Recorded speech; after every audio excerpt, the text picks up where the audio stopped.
जय हिंद। तो गाइस आज की इस वाली वीडियो में हम लोग डिस्कस करने वाले हैं आर्टिकल 12 और आर्टिकल 13 जो कि आता है इंडियन कॉन्स्टिट्यूशन के पार्ट 3 में। लास्ट वीडियो में हम लोगों ने आर्टिकल 7 से आर्टिकल 11 तक डिस्कस कर लिया था और हम लोगों ने पार्ट 2 ख़त्म कर लिया था। पार्ट 2 मेनली कंसिस्ट करता है सिटीजनशिप के बारे में और इस वाली वीडियो में हम लोग स्टार्ट करने वाले हैं पार्ट 3 जो कि है मेनली जो पार्ट 3 है मेनली क्या पूरा आर्टिकल 3 कंसिस्ट करता है फंडामेंटल राइट्स के बारे में, यानी कि मूल या फिर मौलिक अधिकार। तो अब फंडामेंटल राइट्स होते क्या है? फंडामेंटल राइट्स वो होते हैं जो कि एक सिटीज़न को उसकी पहचान के रूप में वो राइट्स दिए जाते हैं बाय द गवर्नमेंट और ये सिटीजन्स पे लागू होता है। कोई भी किसी भी सिटीज़न के फंडामेंटल राइट्स को छीन नहीं सकता एक्सेप्ट द गवर्नमेंट। जैसे कि कोई भी आपका नेबर वेबर है, कोई भी आपके अधिकार को नहीं छीन सकता। फंडामेंटल राइट्स सिर्फ और सिर्फ उन के लिए होता है जो कि एकदम क्लीन है। कोई मतलब कोई जो भी जेल वगैरह में होता है उनके कोई फंडामेंटल राइट्स नहीं होते हैं। इसीलिए कहते हैं कि जो जेल में होता है वो घूम नहीं सकता, वो किसी से बात नहीं कर सकता, उसके पास फ़ोन नहीं रहता, मतलब वो किसी से खुले आम बात नहीं कर सकता। एकदम उसकी लाइफ एकदम कंट्रोल में रहती है कुछ और लोग बाय द जेलर्स जो कि जेल में काम करते हैं उनकी द्वारा उसकी लाइफ कंट्रोल की जाती है। और ये जो आम सिटीजन्स होते हैं वो उनकी लाइफ किसी के भी द्वारा कंट्रोल नहीं की जा सकती अकॉर्डिंग टू फंडामेंटल राइट्स। और इसी वजह से हम लोग फंडामेंटल राइट्स हम लोग कहते हैं कानूनी अधिकार, यानी कि ये सिर्फ कानून के द्वारा वर्जित किया जा सकता है और कोई भी नॉर्मल लोग, कोई भी पब्लिक उसको नहीं हटा सकती।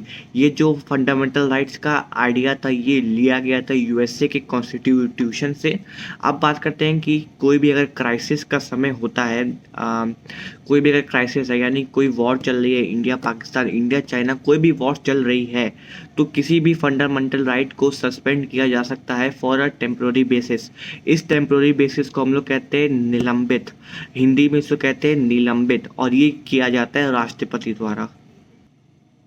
और उसी के ऑन द अदर हैंड कि कोई भी फंडामेंटल राइट जो कि दूसरे सिटीजन्स के लिए हार्मफुल है या फिर उनके लिए यूज़फुल, मतलब उनको पसंद नहीं आ रहा है, कोई भी सिटीज़न किसी भी फंडामेंटल राइट को जो भी किसी और के लिए हार्मफुल है या फिर नुकसानदेही है, उसको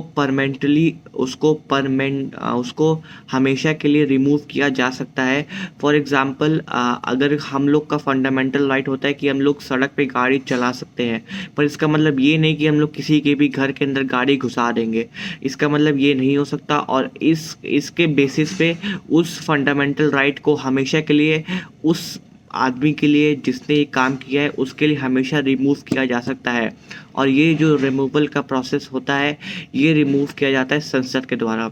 अब काफ़ी लोगों को ये डाउट रहता है कि अब संसद अगर किसी भी चीज़ का फंडामेंटल राइट रिमूव कर सकती है, it means that it can be considered as the supreme authority. मतलब ऐसा नहीं किया जा सकता कि संसद किसी भी की भी फंडामेंटल राइट को सस्पेंड कर सकती है, पर अगर वो फंडामेंटल राइट इलीगल है या फिर it's not at to the point, तब एक ब्रांच होता है जुडिशियल ब्रांच।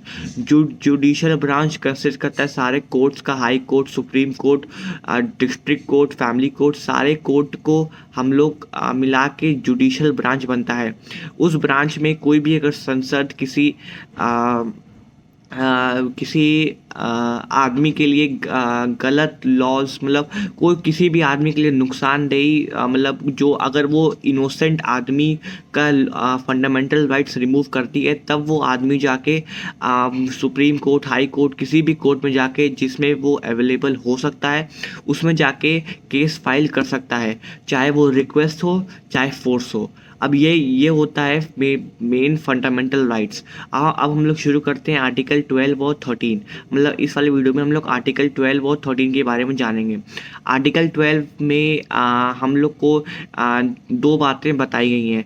मेनली जो होता है, पहली बात है कि आर्टिकल 12 में पहली बात लिखा गया है परिभाषा ऑफ आर्टिकल, परिभाषा ऑफ फंडामेंटल राइट, यानी कि फंडामेंटल राइट क्या होता है, उसको किस हिसाब से इम्पोज करना चाहिए। फंडामेंटल राइट का मेन रूल ये होता है कि सारे सिटीजन्स की लाइफ एकदम स्मूथली रन करनी चाहिए। और दूसरी बात जो आर्टिकल 12 में कही जाती है वो होता है दूसरा आर्टिकल 12 में जो कहा जाता है वो कंसिडर करता है स्टेट का। और स्टेट ये मत समझिएगा यूपी बिहार झारखंड, ये स्टेट नहीं होता। स्टेट यानी कि सेंट्रल स्टेट, लोकल स्टेट और सेंट्रल स्टेट, लोकल स्टेट, इस स्टेट को हम लोग कहते हैं इस स्टेट को हम लोग राज्य कहते हैं। मतलब स्टेट ये वाला स्टेट, यूपी बिहार वाला स्टेट नहीं। इस स्टेट में ये किया जाता है कि कोई भी लॉ अगर किसी भी पर्सन की अगेंस्ट है तो वो यहाँ जाके कंप्लेन कर सकता है। फॉर एग्जांपल सेंट्रल स्टेट में जैसे प्राइम मिनिस्टर हो गए, वही वेर एज लोकल स्टेट वगैरह में मेयर वगैरह प्रॉब्लम्स डील करते हैं। मानिए अगर किसी भी छोटे से शहर यानी कि बस्ती वगैरह में कोई भी प्रॉब्लम हो गई, तब उसका जो होता है प्रॉब्लम का सॉल्व, वो जाके हम लोग प्राइम मिनिस्टर पे नहीं कर सकते, बिकॉज वो सिर्फ एक लोकल एरिया का है। तो उसके लिए हम लोग यूज़ करते हैं लोकल गवर्नमेंट। तो इसलिए हम लोग लोकल गवर्नमेंट का यूज़ करते हैं। पर इसका मतलब ये नहीं कि कोई भी लॉ अगेंस्ट पीपल है तो कोई भी जाके कंप्लेन कर सकता है। ये ऐसे नहीं होता कि कुछ लॉज ऐसे इम्पोज किए जाते हैं सिटीजन्स को डराने के लिए, मीन्स ऐसा नहीं डराने के लिए, सिटीजन्स को कंट्रोल में रखने के लिए कि कोई भी वो इलीगल काम ना करे। तो आर्टिकल 12 मेनली यही कंसिस्ट करता है। अब हम लोग आर्टिकल 3 में जाते हैं। आर्टिकल 3 नहीं, आर्टिकल 13 पे जाते हैं। आर्टिकल 13 मेनली कंसिडर करता है दो चीज़ के बारे में। पहला होता है डेरोग्रेशन। डेरोग्रेशन वही होता है जो मैंने आपको पहले बताया था कि हम लोग के बेसिक फंडामेंटल राइट से किसी को भी प्रॉब्लम नहीं होनी चाहिए। जैसे मैंने आप लोग को कार का एग्जांपल दिया था, तो हम लोग किसी भी के भी घर में गाड़ी नहीं घुसा सकते बिकॉज वो उन लोग की प्रॉपर्टी है। तो इसीलिए डेरोग्रेशन ऐसा होता है कि कोई भी हम लोग को अपने फंडामेंटल राइट्स का मिसयूज़ नहीं करना चाहिए और किसी को और भी तकलीफ़ नहीं देनी चाहिए। और अगर हम लोग ऐसा करते हैं तो उसको कहा जाता है इनकंसिस्टेंट। तो इनकंसिस्टेंट में ये होता है, ये दूसरा पार्ट होता है आर्टिकल 13 का। तो इसमें ये होता है कि जो भी पहले मैंने आप लोगों को बताया था कि जो भी ऐसा कोई अगर लॉ होता है बेसिक ड्राइविंग का, वो अगर हम लोग किसी घर के अंदर घुसा देते हैं या फिर कुछ मिसबिहेव करते हैं कार्स के साथ, तो वो लॉ हम लोग के लिए हटा दिया जाता है। जिसने भी वो क्राइम किया है उसके लिए वो लॉ हटा दिया जाता है। जैसे कि जब तक लोगों को तकलीफ होती है तब तक वो लॉ हटा दिया जाता है, और जब तक वो सुधर नहीं जाता तब तक वो लॉ उसके लिए हटा रहता है। और हम लोग जानते हैं आर्टिकल 3 का सेकंड पार्ट ये होता है कि कोई भी ऐसा रूल जो कि इंडिपेंडेंस से पहले इम्पोज किया गया है, जैसे कि आईपीसी की धारा, ये अराउंड 1960 से के आसपास इम्पोज करवाया गया था, वो आज भी हम लोग यूज़ करते हैं। जैसे आईपीसी धारा के तहत उसको ये सज़ा वो सज़ा, तो वो हम लोग आज भी यूज़ करते हैं। तो वो जो भी रूल्स अगर ऐसे हैं जो कि पुराने रूल्स जो कि आज के प्रेजेंट रूल्स को सपोर्ट करते हैं, आज के प्रेजेंट रूल्स के अगेंस्ट नहीं है, वो रूल्स आज भी हम लोग के लिए मान्य हैं। जैसे मैंने आपको एग्जांपल दिया आईपीसी की धारा। वैसे अगर हम लोग एक एग्जांपल लें जो कि रूल नहीं होता है, पहले एक होता था पर्सनल लॉ करके, वो 1937 में हुआ था। वो पर्सनल लॉ आज भी कुछ केसेस में यूज़ किया जाता है। पर जैसे एग्जांपल ले लेते हैं, पहले हम लोग में ये होता था कि जो नीचे क्लास के लोग होते हैं जैसे स्लेव्स वगैरह, उन लोग को स्कूल के अंदर जाना अलाउड नहीं था, क्लास के अंदर जाना अलाउड नहीं था, वो लोग बाहर से पढ़ते थे। वैराज जो अपर क्लास के लोग होते थे वो लोग अंदर जाके अपना आराम से पढ़ाई करते थे। पर ऐसा आज के में कुछ भी नहीं है।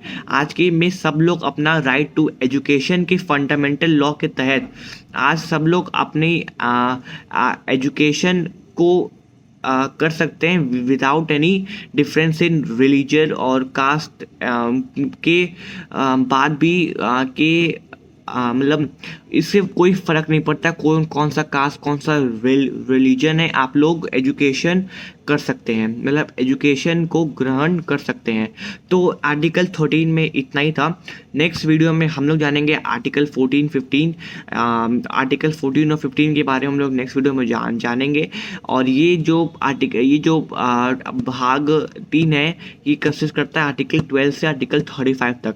इस वीडियो में हम लोगों ने आर्टिकल 12 और 13 कवर कर लिया है। नेक्स्ट वीडियो में जानेंगे आर्टिकल 13 और 14 के बारे में। Till then guys, good bye.